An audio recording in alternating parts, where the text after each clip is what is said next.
Hi, Gene Burnett from GeneBurnett.com. Hey, I thought I would share a little bit today some practice themes that I have been really benefiting from lately, both in terms of teaching, but also in terms of my own practice.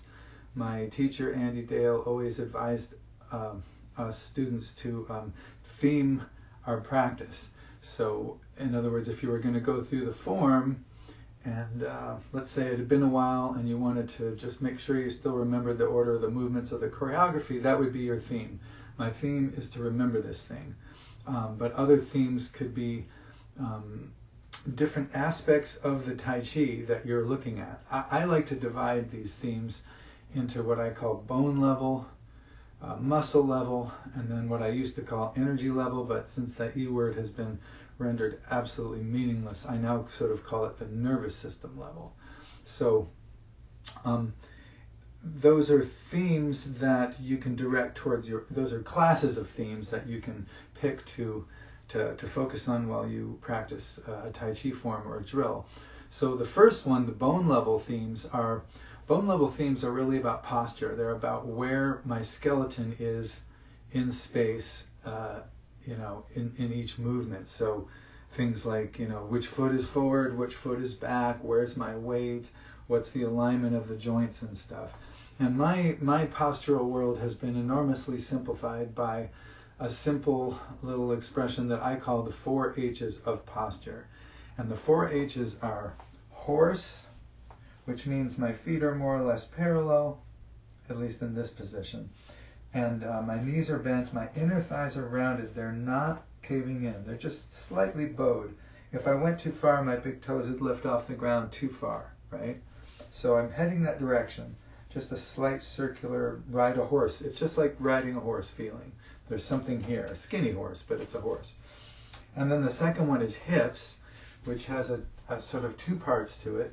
There's feel the crease in the front. That makes a lat for yourself and lets your weight kind of fall here, rather than this being forward where your weight kind of falls onto the lower, like the shins are grabbing the ground. It's more like here. A lot of people stand now, knees back, hips forward, and a good postural direction is to reverse that exactly. So knees forward, elbows, hips back. Instead of the pelvis forward, pelvis back. Instead of the knees back, knees forward a little bit. So horse, the roundness down below, hips, crease in front, and a little bit of a tuck in the back, just a little dropping, just allow the sacrum to drop a little bit. It's not a big hard tuck, it's just a little bit, and what that does is it kind of brings your spine back a little bit, centers you over your legs a little better. And now the third one is your heart, so you just want to think of your anatomical heart in the middle of your chest. It's pretty much central, and you want to just lift it a little bit, or I want to lift it a little bit. And then the 4th H is the back of the head. You just want to let that go back and up a little bit. So it's horse, hips, heart, head, right? So a shorthand version of that is to think sit in the low body and then lift in the upper body. But try not to lift your chest or the surface of your body.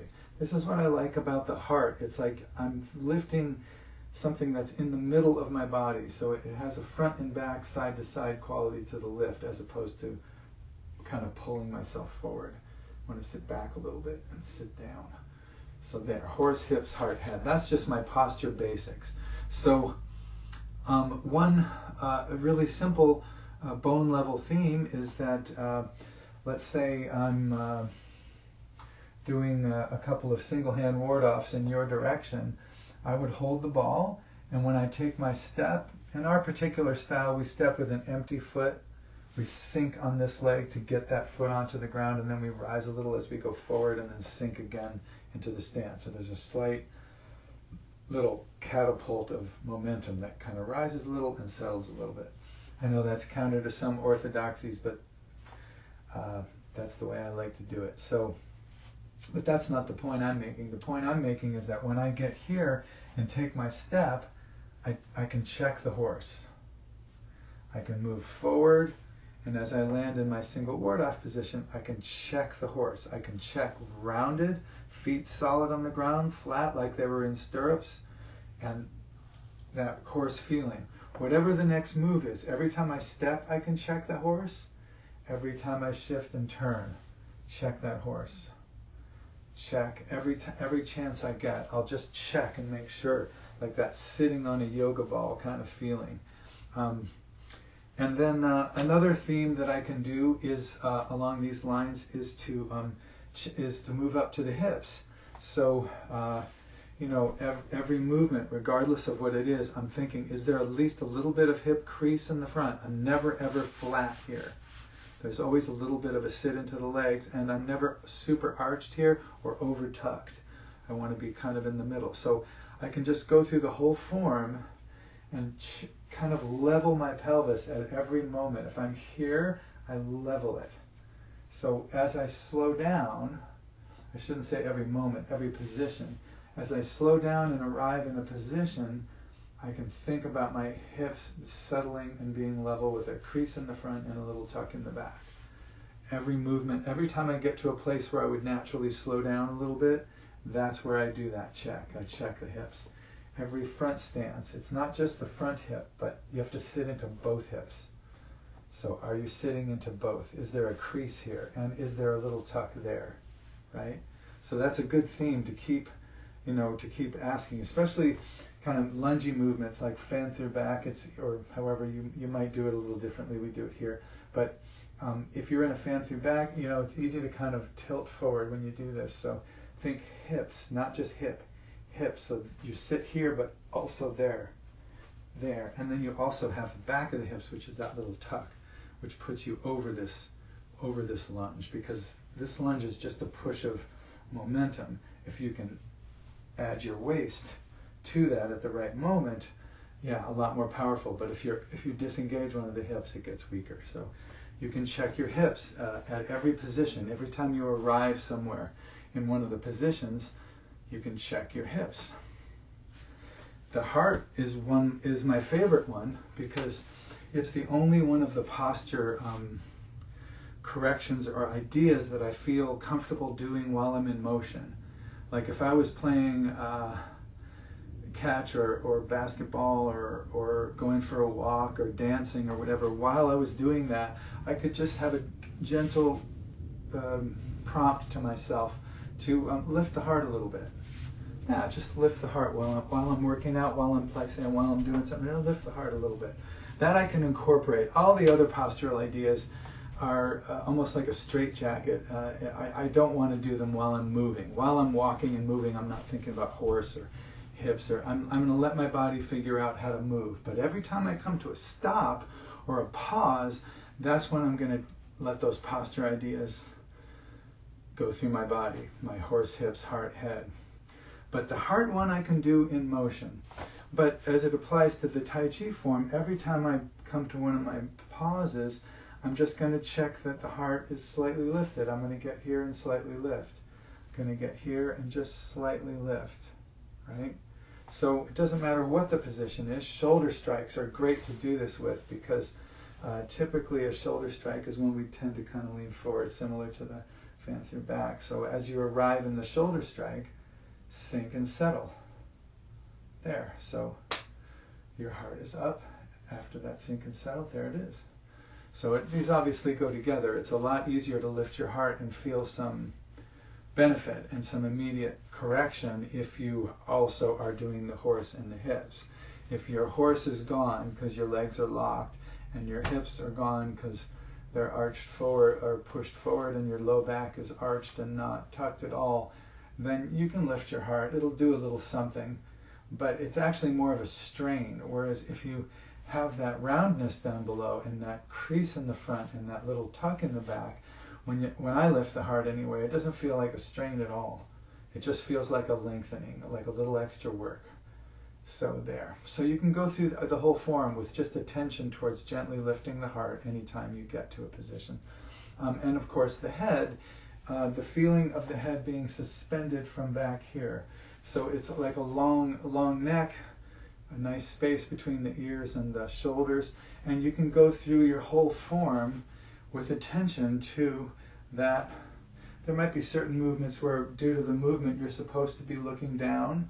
That's okay. Look down if you need to look down on a certain movement, but generally as you arrive in positions, think of the neck and head, that gentle pull. And again, it's a lot easier to do if you're also horsing and hipping and hearting. If you got all those things in there, then the head is just like the cherry on the sundae.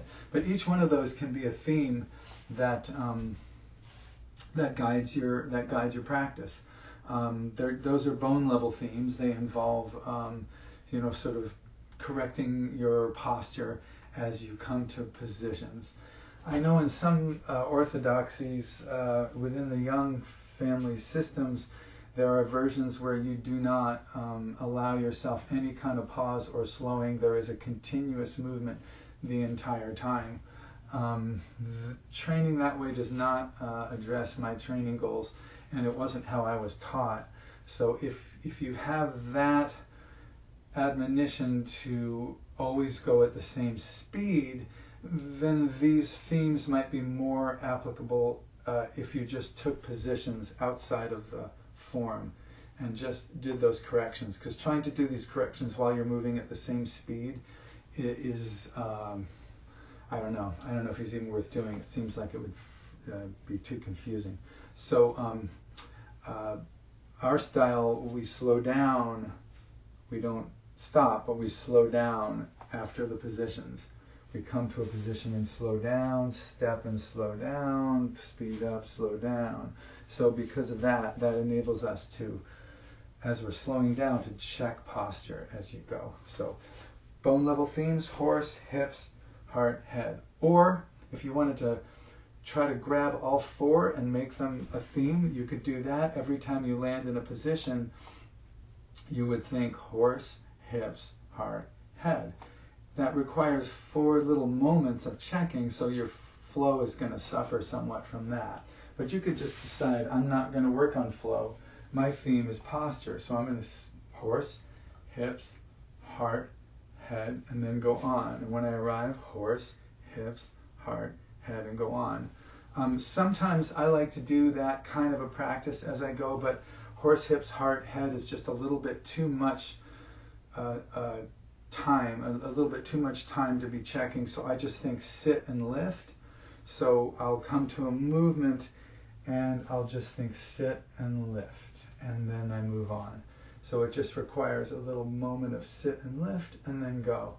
A little bit easier than a 4-point check at that point. Some muscle level themes that I've been working with. Muscle level work to me is just about using the appropriate amount of force for the movement at hand. It's just about not using excess muscular strength. It's kind of focusing on the inside, the receptive side, like relaxing the muscles. Not to the point of being limp, of course, but relaxing unnecessary tension. It isn't that you don't want to work, it's that you don't want to do, I don't want to do unnecessary work. So a really simple one, and again, this might go against your orthodoxy, and you may want to play with it anyway, but the really simple one is just don't stop. When you get to a movement, slow down. You're not doing consistent speed either. You're slowing down, or we're slowing down when we do it this way. So it's like you would take a step, you'd come forward, and then you'd slow down, but don't stop, and then go on. So when you get to the positions, you're checking posture, just making sure everything's all right. Or if your theme is to relax and not slow down, you just feel that continuous motion. So there's continuous motion, but it's not continuous speed. That is the difference. So you can pause and relax. So the muscle level themes are all about relaxation, relax, soften. So another muscle level theme that I really like to do is I imagine just that I have really warm gloves on, like they just came out of a sauna. So I would often, we have a 6-section long form, and lately section 1 I've been doing just the sit and lift on every movement or every position, and then when I get to section 2, I put these imaginary warm, soft gloves on. So I'm still, the residual work from going through the first section thinking about posture is still there. I mean, my posture feels kind of checked and good, but now I'm thinking about very, very, very, very, very soft hands. Not limp, not tense, just very soft and very relaxed all through the form. I'm just thinking about as little tension in my palm as I can, just the softest hands that I can. My teacher Andy always used to say that his new level of relaxation, as he got more relaxed and more softer, was it always started in his hands, and then it would translate to the rest of him. So I said, well, all right, after checking my posture, I'm gonna, do a section where I just focus on nothing but the hands. And then in the next section, section 3, I start to focus on my elbows. So I imagine that this is all just Novocaine, and I'm just moving my elbows around in space. And I'm also very conscious when I do that of the elbow-knee connection. So I don't want my elbows to go past my knee. I want to keep my elbows more or less over the circle that is described by my knee. If my knees are the diameter, the bigger the stance, the bigger that diameter is, but I don't want my elbow past that circle. So it's a relaxed elbow, but it's also, I'm giving a little bit of that, checking its zone that it's in. And then the next section might come along, and I might focus on my shoulders. So I just imagine that my arms are just, maybe Novocaine or something, but internally I'm doing this when I push. I'm just thinking about what's going on here. And my shoulders, of course, clues me into what my waist is doing. So I'm just much more, sort of torso and shoulder focused when I do that. And I'm not as concerned as much with the arms. The shoulders are making my arm do things. The shoulders are getting behind my elbow, directing energy to my hand, but it's my shoulder that I'm focused on. And then again, that continuous motion is a great muscle level theme, so that you just don't stop, just slow down. Whatever you're doing, don't stop, just slow down, and the next movement starts and go. Your style may not permit that, but if it does permit you to vary your speed a little bit, it's a nice one to focus on the consistent movement. I just want to check my notes there.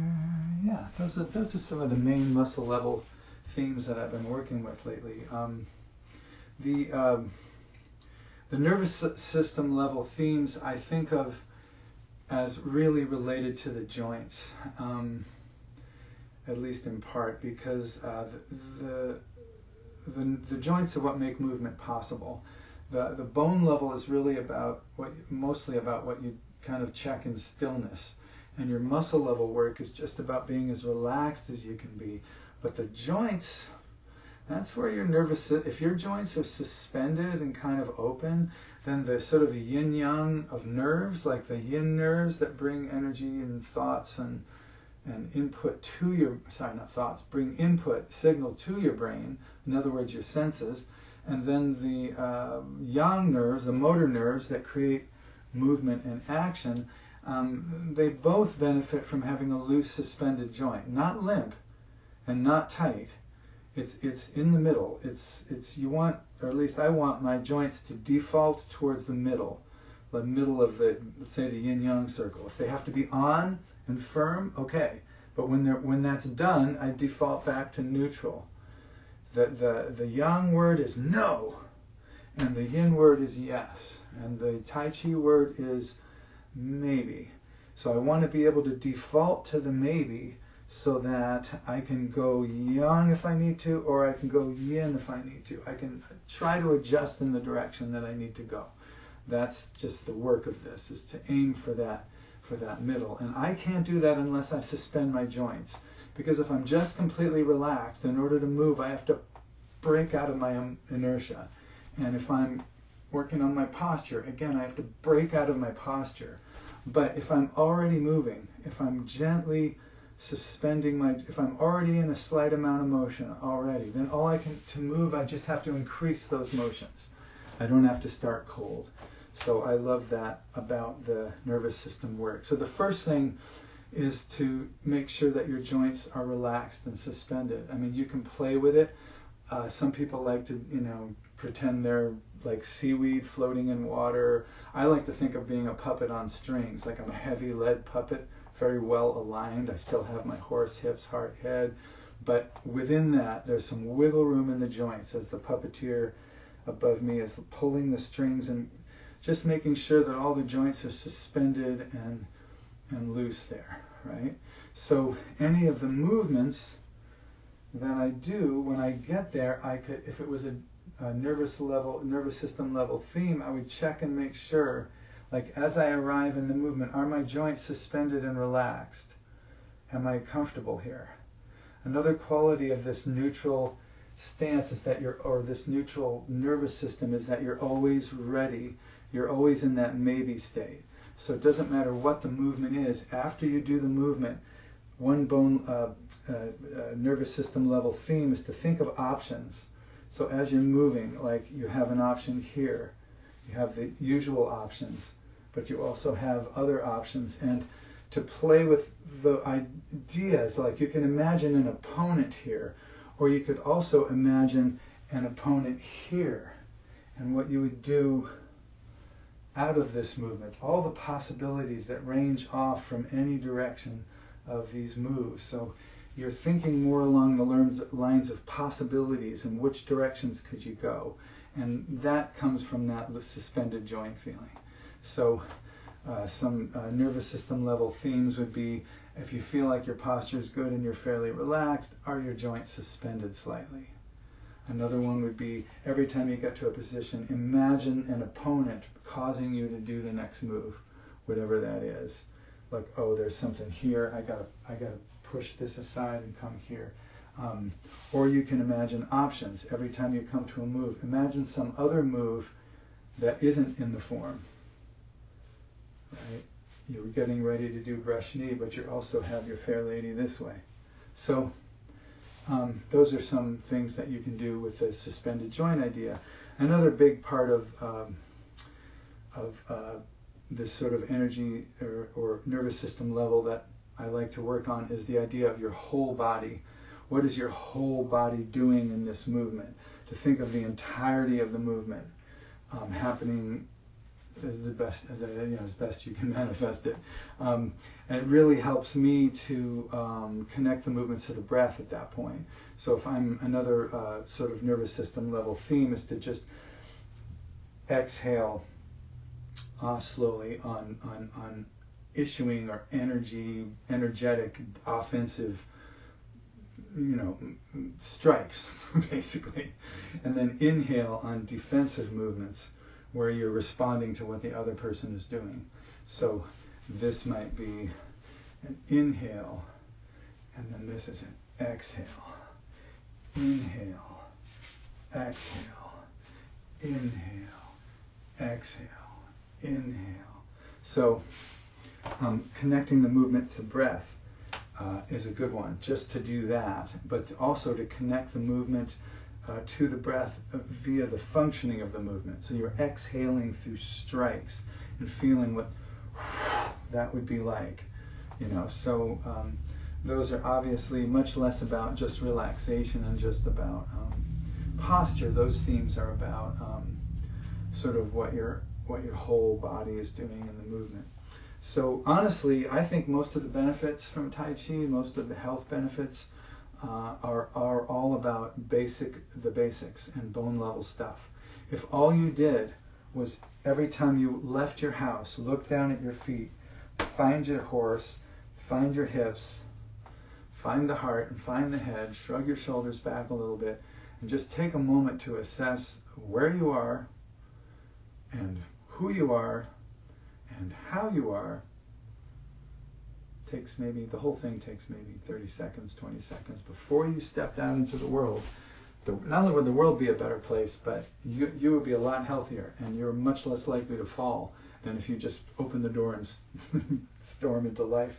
And just do that 5 or 6 times a day. Just check the horse, check the hips, check the heart, check the head. Just doing that would have real posture benefits. It'll strengthen your legs, strengthen your back, and get you used to standing upright instead of the usual various things that we do. So yeah, just addressing the 4 H's fixes. Honestly, people come to me all the time. Students will come with a question about a certain move, and I very rarely answer that question without referencing one of these. they'll be in the position and I'll say, well, see, you lost the horse. And they'll be in a position and I'll say, see, you lost the hips. Or they'll be in a position and I'll go, see, you lost the heart.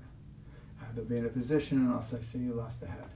So it just, if you can find those four things in what you're doing when you come to pauses, there's so much benefit from doing that. So just try it.